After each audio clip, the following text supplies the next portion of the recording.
ये है I shall seal the heavens novel explanation का न्यू एपिसोड। पिछले एपिसोड के लास्ट सीन में देख लिया था कि दूर दूर एक बड़ा ब्लैक शैडो नजर आता है। बहुत दूर होने के बावजूद पता चल रहा है एक विशाल फ्लाइंग बर्ड है। यह है रोक, मिल्की वे सी से रीबर्थ केव की तरफ आता हुआ। स्काई का असली मालिक है रॉक। उसके सामने हर एक फ्लाइंग चीज को झुकना पड़ता है। उसकी sovereign will of the heavens जब हवा में फैलती है, मेंग हाओ के अंदर का डिमोनिक कोर भी हिलने लगता है। वो भी आसमान के सॉवरेन से लड़ने की इच्छा करता है, क्योंकि फ्लाइंग रेन ड्रैगन भी तो आसमान का एक सॉवरेन है। हवा और रेज से तेज हो जाती है। मेंग हाओ की बॉडी पीछे खींचने लगती है। चू युयन भी ऊपर उछलने लगती है। मेंग हाओ का लाइटनिंग मिस्ट, चू युयन की ऑनियल लैंप की आग और वुडन सोर्ड्स सब हवा के जोर से घूमने लगते हैं। लग रहा है अब सब कुछ उड़ जाएगा। अब आगे चू युयन चिल्लाती है, वो तो रोक है। वो घबराहट में बोलती है, साउथ हेवन की धरती पर रोक सिर्फ मिल्की वे सी से ही निकल सकता है। मेंग हाओ, मुझे छोड़ दे। उसकी बॉडी से जो डेथ ऑरा निकल रही है, उससे तो साफ लग रहा है कि यह मरने वाला है और सीधा रीबर्थ केव की तरफ जा रहा है। जो हवा यह बना रहा है सब कुछ उड़ा देगी। मेंग हाओ ठंडी आवाज में कहता है, पहले तू मुझे छोड़। उसके अंदर दाओ पिलर वाले डेमोनिक कोर की कंपल्शन महसूस हो रही थी। चू युयन अपने दांत पीस के बोलती है, तुम। वो कुछ और बोलने ही वाली होती है कि हवा का जोर अचानक बहुत ज्यादा बढ़ जाता है। एक पल में धरती पे गरजती आवाज गूंजने लगती है। सैकड़ों पहाड़ टूट के बिखर जाते हैं। पत्थरों के टुकड़े उड़ते हुए नजर आते हैं। फिर रोक एकदम से डायरेक्शन बदलता है। वो मेंग हाओ के डेमोनिक कोर की ताकत महसूस कर लेता है। उसकी आंखों में एक अजीब सी रोशनी चमक उठी है। वो एक भयंकर चीख के साथ हवा में सीधा चू युयन और मेंग हाओ की तरफ दहाड़ता है। आसमान का रंग काला हो जाता है जैसे ही गेल फोर्स हवा जमीन पर छा जाती है। सब कुछ उड़ने को तैयार लगता है। जैसे लग रहा हो इस दुनिया के इस हिस्से में हर चीज रोक की है, बस उसकी। रोक के आने के साथ एक ट्विस्टिंग व्हर्लविंड उठता है। पहाड़ बिखर जाते हैं, पेड़ जड़ से उखड़ जाते हैं। पावर के आगे सब कुछ फीका पड़ जाता है। हवा मेंग हाओ और चू युयान दोनों को उड़ा लेती है। चू युयान के पास जो ऑयल लैंप हवा में तैर रहा था, वो तेजी से हिलता है और अचानक बुझ जाता है। जैसे ही लैंप बुझा, थ्रेड्स ऑफ लाइट जो मेंग हाओ को बांधे रखी थी, वो भी गायब हो जाती है। इसी पल मेंग हाओ के अंदर का डेमोनिक कोर फिर से बर्स्ट आउट होता है, बिल्कुल वैसे ही जैसे लेगेसी की रात हुआ था। उसके दिमाग में प्राचीन काल की इमेजेस फ्लैश होती हैं। उस विजन में एक फ्लाइंग रेन ड्रैगन और एक रोक एक दूसरे से लड़ते हैं। Proper celestial war. बूम। मेंग हाओ महसूस करता है जैसे कोई महाआपदा उसकी सोच पर आ गई हो। उसके सामने ऐसे लगता है जैसे बड़ा सा समुंदर की लहर उसके दिमाग पे टपक गई हो। वो व्हर्लविंड की तरफ घूमता है और महसूस करता है जैसे कोई उसे दबा रहा हो। उसके मुंह से खून निकल पड़ता है, जैसे कोई पतंग का धागा कट गया हो। उसकी बॉडी हवा में उलट पुलट होती रहती है, ऊपर सकड़ हो रही है। बस बेहोशी में जाने से थोड़ा पहले वो अपना आखिरी स्पिरिचुअल एनर्जी भेजकर वुडन सोर्ड्स और लाइटनिंग फ्लैग को खींच लेता है और फिर वो बेहोश हो जाता है। चू युयान की हालत और भी बुरी है। वो भी ऊपर सकड़ हो रही थी और खांसी खून उसके मुंह से निकलता है। अभी भी उसकी बॉडी ब्लैक नेट से बंधी थी। ऑयल लैंप उसके साथ हवा में उड़ रहा है। उसका चेहरा बिल्कुल सफेद हो गया है। हर तरफ एब्सोल्यूट डिस्पेयर। रोक की और भी गस्ट ने उससे फिर से तेज खून बुलवा दिया और वो बस वहीं बेहोश हो गई। मेंग हाओ और चू युयान दोनों फाउंडेशन एस्टैब्लिशमेंट कल्टीवेटर्स हैं। फिर भी जब रोक की हरिकेन जैसी विंड दोनों को लिफ्ट करती है तो पूरी तरह बेअसर हो जाते हैं। शुक्र है वो माउंटेन्स की तरह ग्राउंड से चिपके हुए नहीं थे। पहाड़ों की तो रेजिस्टेंस ने उनको फोड़ दिया, बिखेर दिया। लेकिन मेंग हाओ और चू युयान जैसे चिड़ी के बाल, लाइट और हेल्पलेस। हवा उनका बैंड बजाकर उनको उड़ती हुई लेकर चली जाती है। बसता है वो टुकड़ों में नहीं बनते, बस बेहोशी में उड़ रहे हैं। रोक के गुजरने के बाद हवा कई दिन तक ईस्टर्न इमरजेंस स्टेट पे चली, तब जाकर कहीं शांत हुई। मेंग हाओ की आंखें खुलती हैं। पूरे शरीर में जोरदार दर्द है, इसीलिए आंख खोलते ही उसकी आंखें हिलने लगती हैं। हर जगह पेन महसूस हो रहा है, जैसे अभी गिर जाएगा। ध्यान से उसकी आंखों में शांति भर जाती है। दर्द भयानक था, पर उस पॉइजन के कंपैरिजन में कुछ नहीं जो उसके अंदर पहले भड़का था। अब तो ऐसे दर्द की आदत हो चुकी थी। वो धीरे से बैठने की कोशिश करता है, सांस फूल रही थी। नीचे देखता है, उसके कपड़े फटे हैं, हर जगह चोट है। स्किन पे घाव और कट्स, कुछ गहरे, कुछ हल्के, कुछ जगह तो स्किन गायब थी, सिर्फ खून सूख गया था। जरा सा भी पास की चट्टान से टकरा जाए तो हद तक दर्द हो जाता है। वो जोर जोर से सांस लेता है, अपने आप को इंस्पेक्ट करता है, आंखें फैल जाती हैं। वीक फील हो रहा था, बिल्कुल वैसे जैसे माउंट दाकिंग पे 6-7 साल पहले महसूस करता था। मेरी कल्टीवेशन बेस। मेंग हाओ तुरंत अपनी कल्टीवेशन घुमाता है, लीथली डर के। बस सुकून तब आता है जब रियलाइज करता है कि वो अभी भी है। लेकिन फिर उसका चेहरा उदास हो जाता है। अभी चाहे जितनी कोशिश करे उस तक पहुंच नहीं पा रहा, कोई फोर्स उससे ब्लॉक कर रही थी।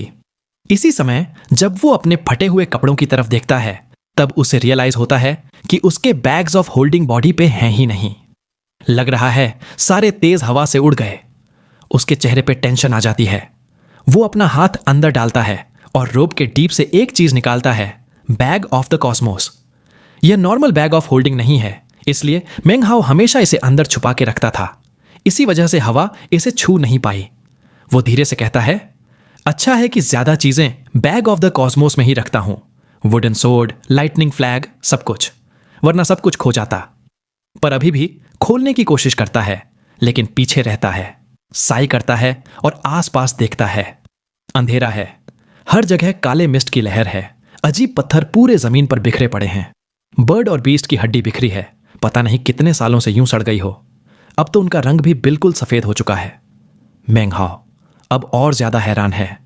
अभी तो इतना बुरा चल रहा था, ऊपर से नोटिस करता है कि कुछ हड्डी ह्यूमन की भी है। वो आसमान की तरफ देखता है, लेकिन सिर्फ एंडलेस मिस्ट ही नजर आती है। यह जगह है क्या? उसकी आंखों में एक भारी हुई ग्लूम आ जाता है। पूरे शरीर में डेंजर का एहसास भर जाता है। वो सोचता है, मेरी कल्टीवेशन में यह बदलाव क्या तूफान की वजह से हुआ या फिर यहां इस जगह की वजह से? काफी देर बैठने के बाद जब एनर्जी जमा हो पाती है तब वो दांत कस के चट्टान की मदद से धीरे से उठता है।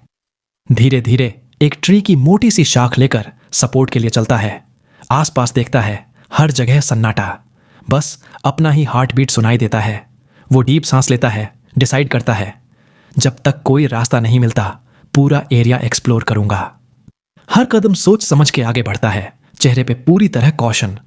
जगह का मूड ही गोस्ट जैसा है, कुछ भी हो सकता है, फिर भी खोजना तो पड़ेगा ही, कोई खतरा है तो सही। लगभग 4 घंटे हो जाते हैं। मेंग हाओ को लग रहा है धीरे धीरे थोड़ा थोड़ा रिकवर हो रहा है और माइंड में क्लैरिटी आ गई थी। फाउंडेशन एस्टैब्लिशमेंट अचीव करने के बाद बॉडी पहले से टफ हो गई है, लेकिन जब कुछ घंटे बाद भी कोई एग्जिट नहीं मिलता और पत्थर और ज्यादा घना हो जाता है तो उसका कॉन्फिडेंस हिलने लगता है। 1 घंटे और चलता है, अचानक रुक जाता है। उसकी आंखों में एक अजीब सी रोशनी चमक उठती है, उसके होठों पर ठंडी सी स्माइल आ जाती है। आगे एक इंसान पत्थर पर पड़ा है, एक फटा हुआ पुराना सा सफेद गाउन, अंदर के स्मूथ स्किन के काफी हिस्से दिखते हुए, बाल बिल्कुल बिखरे पड़े हैं। वो है चू युयान। वो बेहोश पड़ी है, पास में ही छोटा सा ब्लैक नेट। मेंग हाओ धीरे से उसकी तरफ बढ़ता है, उसकी नाक के नीचे फिंगर लगाता है, फिर पेट पर एक्सपोज्ड फ्लैश को टच करता है। स्किन बहुत ही नरम और प्लेजेंट लग रही थी। वो जोर से प्रेशर डालता है, फिर साइड में जाकर ब्लैक नेट उठाता है और अपने पास रख लेता है। वो सोचता है, ये मरी नहीं है, बेस अभी भी है, बस सप्रेस हो चुकी है, स्पिरिचुअल एनर्जी यूज नहीं कर सकती। उसकी आंखें नैरो हो जाती हैं। वो लंबे समय तक चू युयान को घूरता है, फिर हंसी निकल जाती है। मुझे पता है तू जाग गई है, बेहोशी का नाटक मत कर। चू युयान फिर भी हरकत नहीं होती। मेंग हाओ एक ठंडी स्नॉट देता है, फिर उस ब्रांच से उसे पोक करता है। उसकी आंखें खुल जाती हैं, वो गुस्से से स्टेयर करती है। मेंग हाओ एक स्माइल देता है। उस मोमेंट पे उसे फील होता है कि इस एबिस में कितना बोरिंग हो गया है। उसकी नजर चू युयान के बॉडी पर थम जाती है, उसके डेलिकेट कर्व्स, टोन कपड़ों से दिखते हुए स्किन और रेड डुडू अंडरगारमेंट के एजेस। वो हर जगह से बहुत खूबसूरत लग रही है। अब चू युयान का चेहरा लाल हो जाता है, आंखों में गुस्से की आग जैसे उसी वक्त मार डाले। वो अपने आप को कवर करने लगती है, लेकिन पेन से हमेशा हिचकी निकल जाती है। वो गास्प करके चिल्लाती है, जो इस सन्नाटे में और भी सुनाई देता है। यह सुनकर मेंग हाओ हंस पड़ता है। चू युयान गुस्से से बोलती है, किस बात पे हंस रहा है तू, यू डेस्पिकेबल डर्टी चीज। मेंग हाओ हाथ उठाता है, एक थप्पड़ जोर से उसके चेहरे पे जड़ देता है। ठंडी आंखों से बोलता है, चुप हो जा। चू युयन शॉक हो जाती है। तू। उसके खूबसूरत चेहरे पर लाल पाम प्रिंट उभर आता है। मेंगहाओ ने जबरदस्ती थप्पड़ मारा था, पूरी बॉडी हिल गई। उसकी जिंदगी में कभी किसी ने हाथ भी नहीं लगाया। वांग तेंगफेई भी उसके सामने रॉयल जैसे बिहेव करता था। एक और थप्पड़ पड़ता है, बिल्कुल उसी जगह पर। मेंगहाओ शांत होकर कहता है, बोला ना चुप हो जा। वांग तेंगफेई ट्रीट करे प्रेशियस स्टोन की तरह। मेरे लिए तू कुछ भी नहीं है। चू युयन दांत भींचते हुए आंखों में आंखें डालती है। लेकिन अब उसकी कल्टीवेशन बेस कम हो चुकी है। वो बस एक आम इंसान की तरह थी। चू युयान को लाइफ में पहली बार सच में खतरा महसूस होता है। जो कभी एक ऊपर से सबको देखने वाली चोजन थी, अब गिरकर बिल्कुल नीचे आ चुकी है। अब वो सिर्फ एक कमजोर औरत थी। मेंगहाओ ठंडे अंदाज में कहता है, अब काफी रेस्ट हो गया, उठ, तुम आगे चलो। चू युयन कुछ नहीं बोलती, दांत पीसकर मुश्किल से खड़ी होती है। जैसे ही वो उठती है, उसके फटे हुए कपड़े और इधर उधर सरक जाते हैं, ज्यादा बॉडी दिखने लगती है। अभी तक उसका चेहरा सफेद था, मगर अब लाल हो गया है। अंदर से मेंगहाओ के लिए उसकी नफरत वांग तेंगफेई से भी बढ़ चुकी है। लेकिन अब जब उसके पास अपना कल्टीवेशन बेस नहीं है, तो वो बस एक कमजोर लड़की है। वो मेंगहाओ से बिल्कुल मैच नहीं कर सकती। मेंगहाओ पहले एक स्कॉलर था, पर अब उसकी बॉडी की ताकत और रिकवरी नॉर्मल लोगों से बहुत ज्यादा स्ट्रांग हो चुकी है। इसी वजह से चू युयन से पहले होश में आ गया था। अब उसके पास कोई ऑप्शन नहीं बचता। वो चुपचाप आगे चली जाती है, दिल में आग जलती हुई। मेंगहाओ भी सब समझ रहा था। वो उसके पीछे चलता है। उसकी स्लिम सी पीठ पर फटे कपड़ों के अंदर से जो स्किन दिख रही थी, उस पर नजर पड़ती रहती है। लेकिन असल वजह जिससे मेंगहाओ चू युयन को आगे चलने बोल रहा था, वो डेंजर था। यह जगह बहुत ही अजीब थी। वो चाहता था चू युयन पहले चले, ताकि अगर कोई खतरा हो तो पहले सिग्नल मिल जाए। एक लाइन में आगे बढ़ने लगते हैं और जब जरूरत हो, मेंगहाओ डायरेक्शन फिंगर से पॉइंट करके बदलवाता है। चू युयन मजबूरी में सिर्फ टीथ क्लेंच करके उसकी बात मानती है। अब तो नफरत उसके हर हिस्से में घुस चुकी थी, फिर भी उसको उसी की सुननी पड़ती है। काफी टाइम ऐसे ही बीत जाता है। लगता है अब तक पूरा एरिया देख लिया। हर तरफ क्लिफ ही क्लिफ है, कोई रास्ता नहीं। जमीन पर अजीब पत्थर बिखरे हैं, बर्ड और बीस्ट की हड्डियां सब जगह, जैसे ये कोई मौत का गड्ढा हो। मेंगहाओ भी साइलेंट होता जा रहा था। चू युयन की आंखों में भी धीरे धीरे उदासी आ जाती है। लगता है पूरी उम्मीद ही खत्म हो गई। वो क्लिफ के अलोंग चलते चलते समझ जाते हैं कि वो लोग एक बड़े से सर्कल में घूम रहे हैं। कभी क्लिफ के अगेंस्ट रेस्ट लेते हैं, फिर आगे बढ़ते हैं। एक दिन वो ऐसी जगह पहुंचते हैं जहां हड्डी बहुत ज्यादा बिखरी हुई दिख रही होती है। अचानक एक लेक मिलता है। लेक का किनारा पूरा हड्डी का ढेर। काफी हड्डियां इंसानों की भी लग रही थीं। पता नहीं कितने सालों से वहां पड़ी थीं। माहौल में एक अजीब सी बदबू और खून की बू है। यह लेक खून का लेक था। चू युयन जैसे ही लेक के करीब पहुंचती है, सरफेस पे अब तक जो शांति थी उसमें लहर आ जाती है। जैसे ही छोटी लहर फैलती है, मेंगहाओ तुरंत रुक जाता है। चू युयन के चेहरे से सारी रंगत चली जाती है। उसका पूरा शरीर कांपने लगता है। एक अजीब इंटेंस डेंजर फील होता है, जैसे इस लेक में कुछ बहुत ही खतरनाक बस्ती है जो उस पर अपनी नजर रख रही है। मेंगहाओ धीरे से बोलता है, पीछे हट जाओ, धीरे धीरे, पैनिक मत करो, एक एक कदम ध्यान से। चू युयन लिप्स दबाए धीरे धीरे कुछ मीटर पीछे हटती है।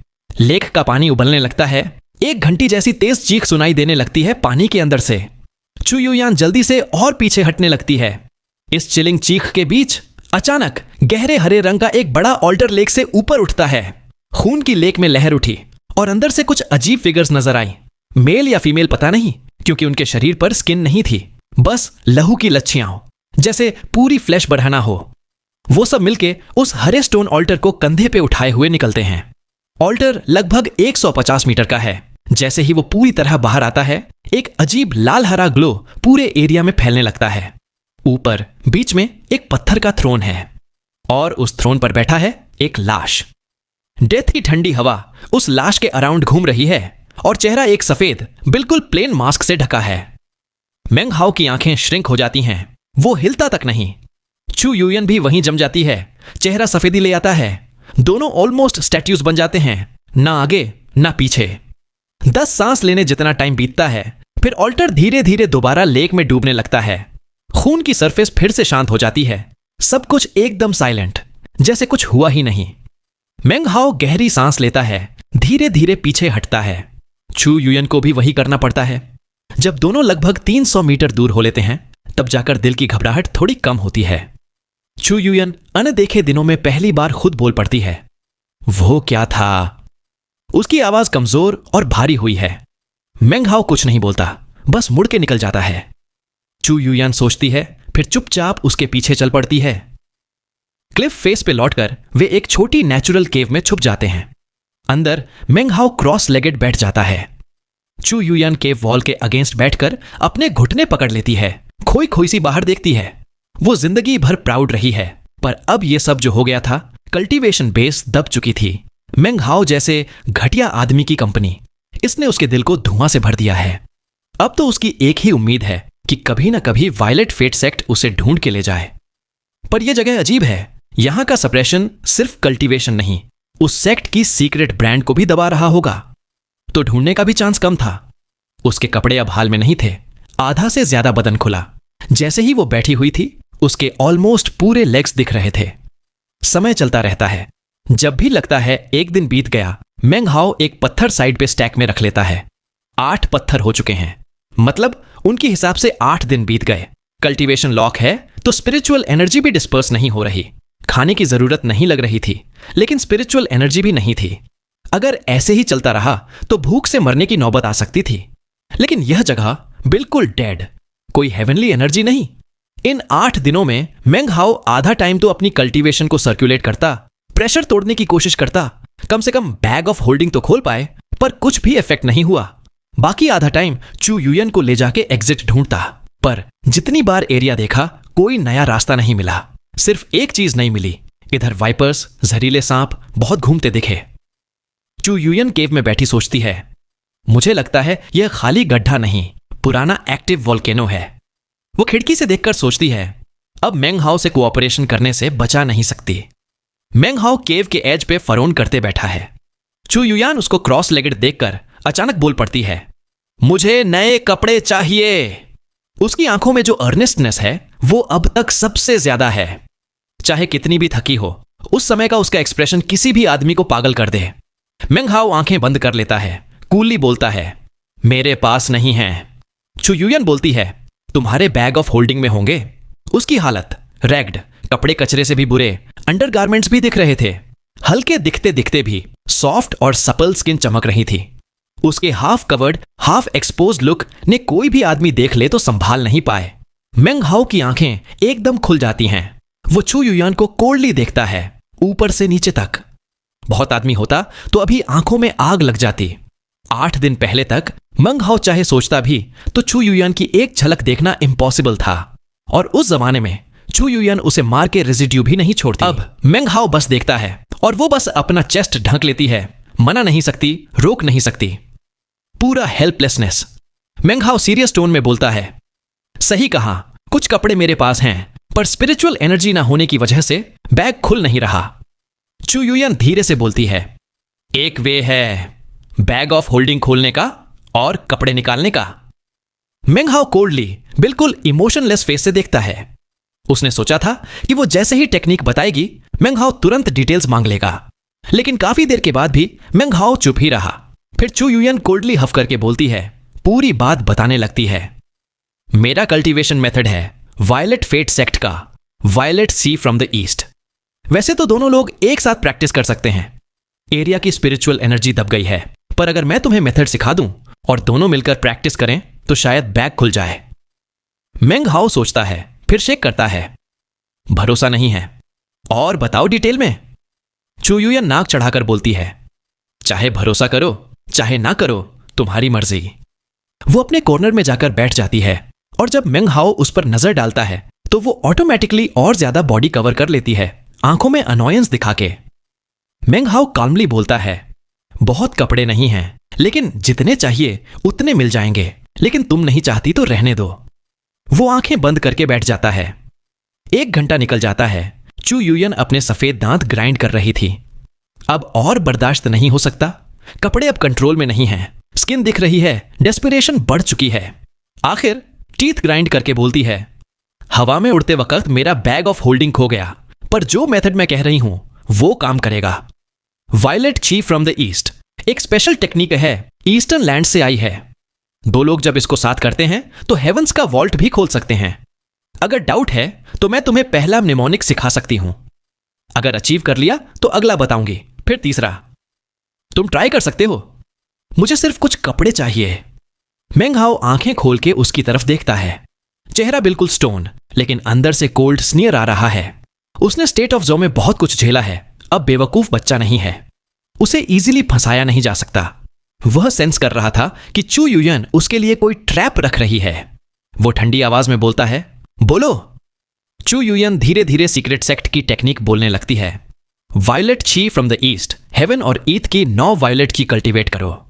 ईस्ट वाले मेथड में विश्वास रखो। सूरज और चांद की गति समझो। अपने दिल की इच्छा बदलो। रोशनी का अनुभव करो। मूनलाइट का स्वाद लो। मेंग हाओ को देखकर वो और हल्का बोलती जाती है और दिल ही दिल में ठंडी हंसी मुस्कुरा रही है। वो सोचती है, इसको डेफिनेटली भरोसा हो गया है कि मैं सिर्फ कपीडी डिडिडों के लिए नहीं कर रही हूं, पर मैं इसको फंसा चुकी हूं। इसको भी बैग ऑफ होल्डिंग खोलना है। वो सिर्फ कपड़े ढेर निकालने के बहाने मैजिक आइटम या मेडिसिनल पिल्स भी निकाल लेगा। लेकिन जैसे ही इसने वायलेट की टू द वेस्ट टेक्निक सीख ली, मैं उसे क्रिपल कर दूंगी। थोड़ा हेजिटेशन उसके चेहरे पर दिख सकता था जब वो निमोनिक रिपीट करती है। वैसे ये ओरिजिनली वायलेट की फ्रॉम द ईस्ट का निमोनिक नहीं था, बल्कि हाईएस्ट लेवल का सीक्रेट वर्जन था, called violet sea to the west, जो वायलेट फेट सेक्ट ने सिलेक्ट मेंबर्स के लिए बनाया था। वंग तेंगफे जैसे चोजन भी इससे अनजान थे। यह टेक्निक का असली गेम है। अगर किसी चोजन को कभी जरूरत पड़ी तो किसी को अपना वायलेट ची टू द वेस्ट सिखाकर उनका कल्टीवेशन बेस और लाइफ फोर्स भी खींच सकते हैं। प्रॉपर वैम्पिरिक क्लोन बना लेते हैं। यही कॉम्बो है जिसकी वजह से violet fate sect southern domain में टॉप पर है। चू यूयान अब तक किसी पर इस टेक्निक का यूज नहीं की थी, लेकिन इस वक्त उसके पास और कोई ऑप्शन नहीं था। वैसे यह टेक्निक बहुत डेंजरस साइड इफेक्ट्स ला सकती है। यूजुअली सेक्ट एल्डर रेडी रहता है मदद के लिए, कुछ भी गलत हो तो। चू यूयान काम होकर कहती है, अगर निमोनिक सही लगा तो मैं तुम्हें थोड़ा खून दूंगी।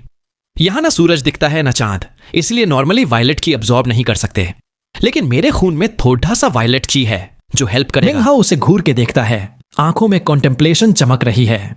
अंदर ही अंदर वो ठंडा हंस रहा है। निमोनिक बोलने से पहले ही उसे पता चल गया था कि चू यूयान कुछ उल्टा प्लान कर रही है। बस यह देख रहा था कि वो प्रोसेस क्या है। जैसे ही पहला निमोनिक सुना, उसको थोड़ा हिंट मिल गया। चू ये सोच रही है कि अगर बैग खुला भी तो आगे जाकर वो कुछ गलत हो जाएगा। फिर मेंग हाओ एकदम खड्डा हो जाता है। डायरेक्ट चू यूयन के सामने जाकर स्क्वाटिंग पोजीशन लेता है। उसके बाल पकड़ के सिर जोर से खींच लेता है। चू यूयन स्ट्रगल करती है, लेकिन वो काफी कमजोर है। उसकी बॉडी और ज्यादा एक्सपोज हो जाती है रेजिस्टेंस के चक्कर में। चू यूयन घबरा कर बोलती है, मेंग हाओ ये तुम क्या कर रहे हो? उसका चेहरा डर से बदल चुका है और बॉडी कांप रही है। लिप्स सिर्फ 1 इंच दूर हैं। उसको सांस की गर्माहट महसूस हो रही थी। बाल किसी स्टील की तरह बंधे थे, हिल भी नहीं सकती थी। मेंग हाओ ठंडी आवाज में बोलता है, खून तुम्हें देने की जरूरत नहीं, मैं खुद ले लूंगा। वो उसका सिर साइड में करके सीधे उसके कंधे में काट लेता है, प्रॉपर फ्लैश अंदर तक। चू यूयान की बॉडी ट्रेम्बल हो जाती है। आंखें फुल गुस्से से भड़क उठती हैं। इतना क्लोज होना किसी को दूर से देखे तो लगता एक रोमांटिक कपल है, पर यहां एकदम उल्टा सीन है। गुस्सा, दर्द, बेइज्जती, सब कुछ। थोड़ी देर के बाद मेंग हाओ उसे छोड़ देता है। वापस अपने जगह आता है।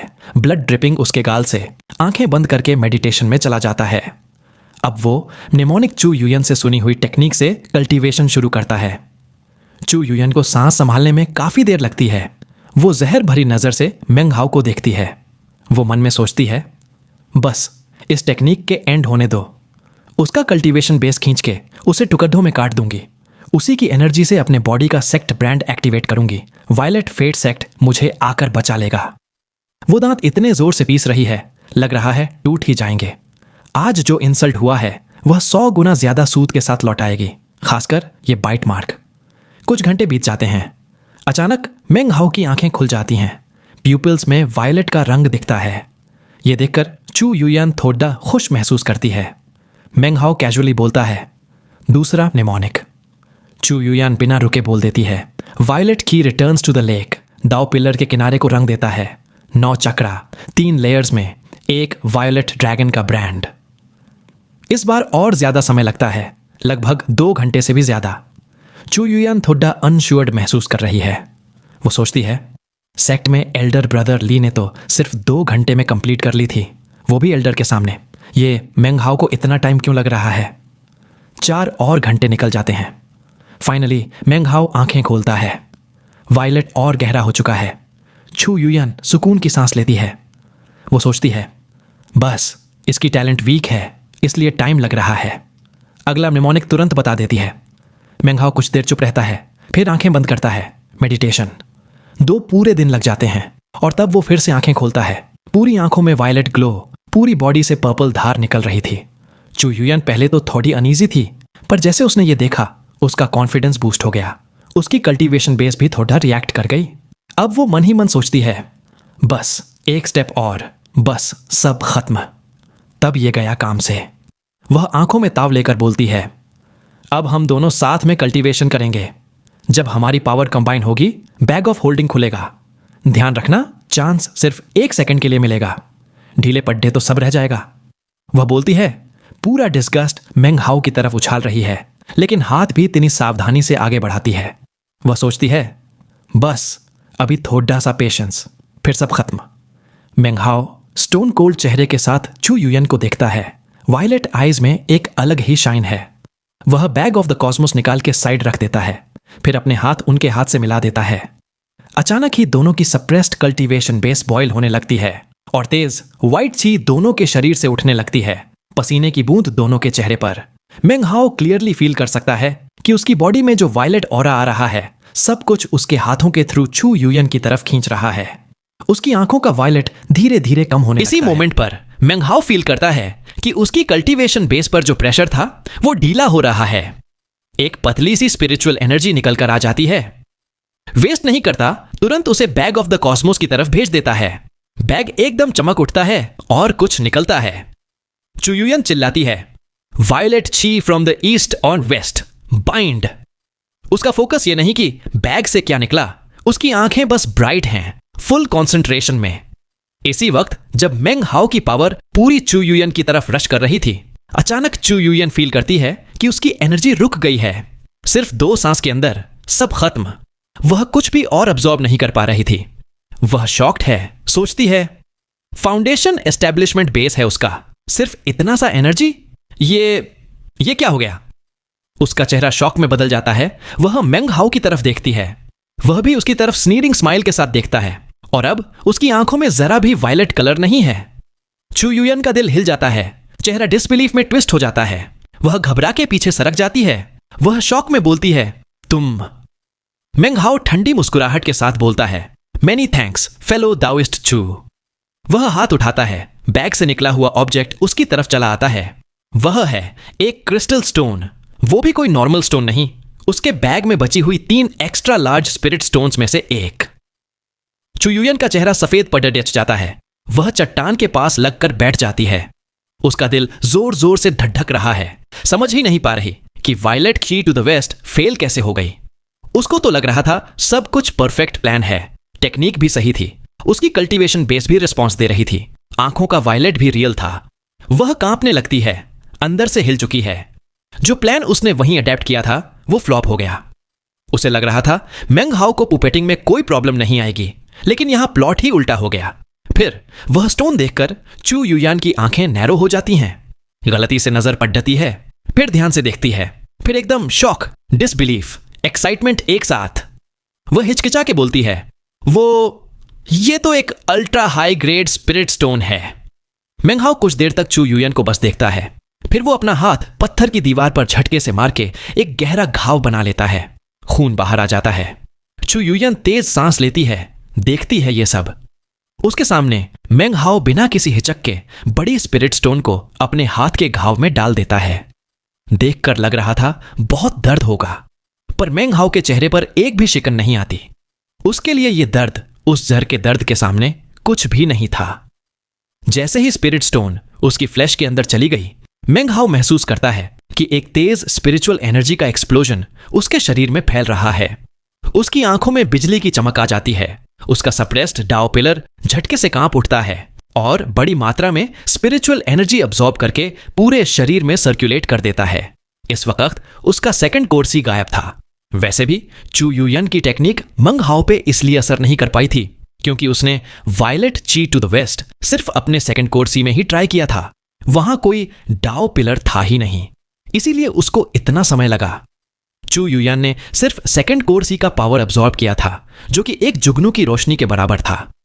अब जब उसकी कल्टीवेशन बेस चलने लगी, मेंग हाओ बैग ऑफ होल्डिंग पे थपथपाता है और लाइटनिंग फ्लैग निकाल लेता है। वो तुरंत बिजली के मिस्ट का शील्ड बना लेता है, जिससे चू यूयन डर के और पीछे हट जाती है। उसका चेहरा सफेद पड़ जाता है। वो ब्लैंक एक्सप्रेशन के साथ मिस्ट को देखती रहती है। मिस्ट के अंदर प्रोटेक्टेड होकर मेंग हाओ आंखें बंद करता है और अपनी कल्टीवेशन बेस को सर्कुलेट करता है। सप्रेशन अभी भी है, पर अब वो एनर्जी थोड़ा थोड़ा फ्लो कर पा रहा है। पहला लेवल, दूसरा, तीसरा, धीरे धीरे वो 7वां लेवल ऑफ की कंडेंसेशन तक जा पाता है। उसकी आंखों में डिटर्मिनेशन चमक उठी है। वो गहरी सांस लेता है। मिस्ट उसके इर्द गिर्द घूमती है और फिर कंडेंस होकर एक छोटा फ्लैग बन जाती है, जिसे वो मुंह में डाल लेता है। फिर वो खड़ा होता है, बैग ऑफ द कॉस्मोस उठाता है, एक मेडिसिनल पिल निकालता है और घाव पर लगा लेता है। धीरे धीरे घाव पर परत जम जाती है, लेकिन वो स्पिरिट स्टोन अभी भी अंदर अटका हुआ है।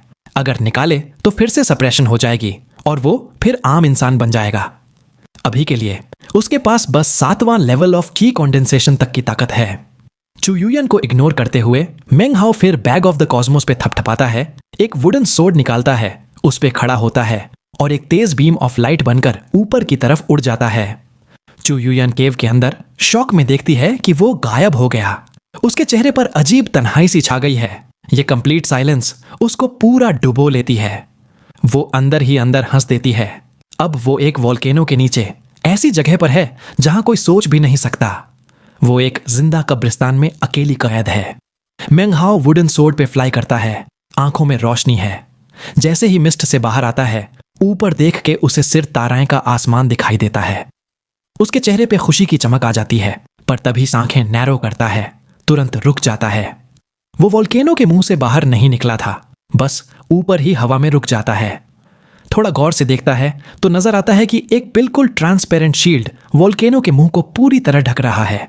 ये किसी तरह की सील थी। मेंग हाओ फ्लाइंग सोर्ड निकालता है, एक झटके से शील्ड पे मार देता है, लेकिन तलवार टच होते ही तुरंत राख बन जाती है, बिना आवाज के। वो ग्रिम एक्सप्रेशन के साथ देखता है, लाइटनिंग फ्लैग निकालता है, शील्ड पे भेजता है, पर वो भी अंदर तक नहीं जा पाता। वो भी डैमेज होने लगती है। जल्दी से फ्लैग वापस बुलाता है। देखते ही देखते उस पे क्रैक्स आ जाते हैं। वो सोचता है, मतलब यहां आ तो सकते हो, लेकिन निकल नहीं सकते। यहां के स्टार्स बाहर दिख रहे हैं, पर यह शील्ड सारा रास्ता बंद कर रहा है। वो वापस नीचे लैंड करता है, रॉक्स के पास जाता है, एक 3 मीटर लंबा रंग बिरंगा वाइपर पकड़ लेता है, सिर के पीछे से पकड़ के, ताकि सांप काट ना पाए। फिर वाइपर को शील्ड पे फेंक देता है और जैसे ही शील्ड को टच करता है सांप, एक ब्लड मिस्ट बन के बिखर जाता है। सिर्फ एक स्केलेटन बच जाता है। मेंग हाओ शील्ड को अप्रेजल भरी नजर से देखता है। फिर काफी तलवारें निकालता है, रॉक वॉल पे मारता है, लेकिन सिर्फ मेटालिक क्लिंक की आवाज आती है। अंदर कुछ भी पेनिट्रेट नहीं हो पाता। रॉक भी स्पेशल मैजिक सिंबल से भरा है। सारा एरिया हेविली रिस्ट्रिक्टेड है। बहुत कोशिश करता है मेंग हाओ, पर हर मेथड फेल हो जाता है। लास्ट में छोटा सा गड्ढा बनाकर क्रॉस लेगेड बैठ जाता है, शील्ड को ब्लैंकली घूरता रहता है। 7 दिन, धीरे धीरे 1 महीना निकल जाता है, कुछ भी काम नहीं करता।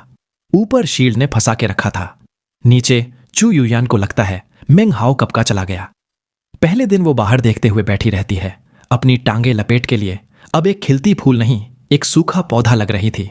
दिन बढ़ते गए, फ्रस्ट्रेशन और लोनलीनेस बढ़ गई, ठंड भी लगने लगी। सारा जगह डेड साइलेंस थी। जब मेंग हाओ था, बस नफरत थी।